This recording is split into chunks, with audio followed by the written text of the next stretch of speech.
All right, I'm going to tell you something about myself. And the music industry. You guys who follow my channel who know what's going on, I'm going to share something with you about the music industry and my experience in it. I have been a vocalist ever since I was a child. I started singing when I was 2 years old. It was one way I think that I used to keep myself inspired and keep myself centered amongst all the abuse I was having to endure. Because I always had talent. I always had it. I have perfect pitch. And I also got training for years. Vocal training is very grueling.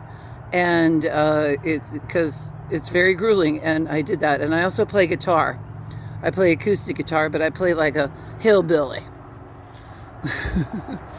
I use my guitar like a drum. I do that flat picking thing, like beating up on my guitar. So, and I also write and do things like that. But my family of origin has thwarted me from the get-go, pretending to support me while sabotaging my career that I wanted to pursue because I have talent. And I know I do. It's God-given.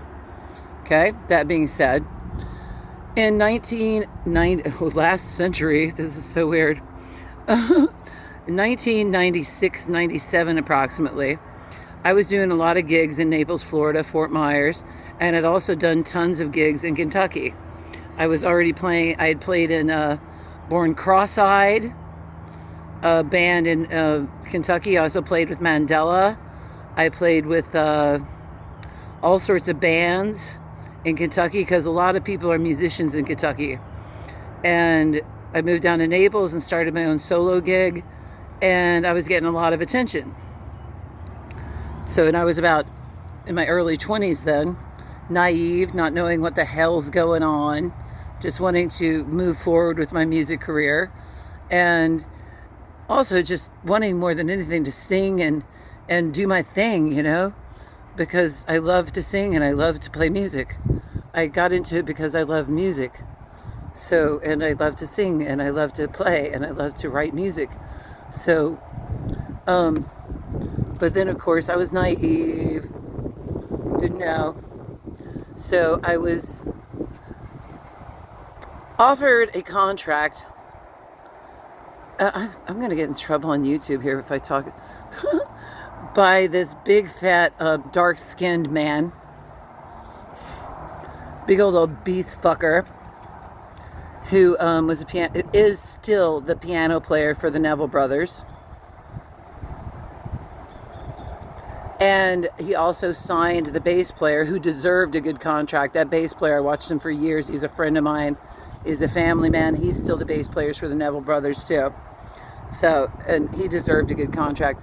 But this motherfucker, the big fat fuck, tried to sign a management artist contract with me, tried to get me to sign a 22-page contract with him owning the rights to my name and likeness and everything I write and everything I do.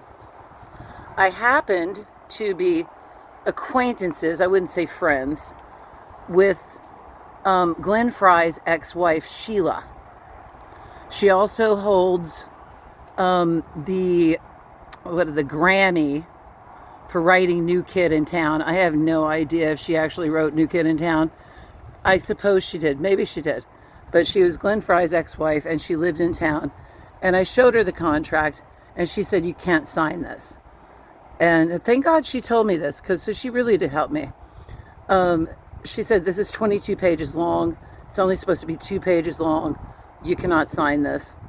And I wouldn't sign it. And my friends who are musicians too were like, "But this could get your career further," maybe things like that. But he was co-opting me into that Diddy thing, because I think he's friends with that nasty crew. And I'm lucky that I didn't sign it. I mean, at the time it was like, oh my goodness. But I didn't sign it. And that's not the only chance, quote unquote, I'll ever get. If you call that a fucking chance. A chance to join the child fucker club? Are you fucking kidding me? We all know that they are the child fucker club, and I'm not going to join a child fucker club. So, no. No, I am a professional. I just don't work for Satan, okay? Not going to either. All right? That's what that's about. That's why so many artists never even get off the ground.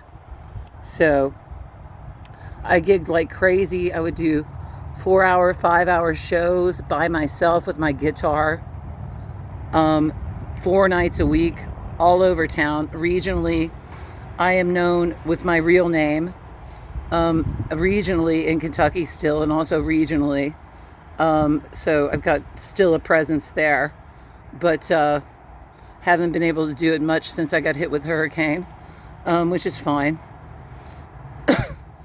because I did build a lot myself. But yeah, okay, if you go check out the Neville Brothers, that big fat fuck who still plays the fucking piano for them, that's that cocksucker. And I got worse names for him that start with an N that I'm not going to say on YouTube. Okay? Now, the bass player, David, he deserves a good contract.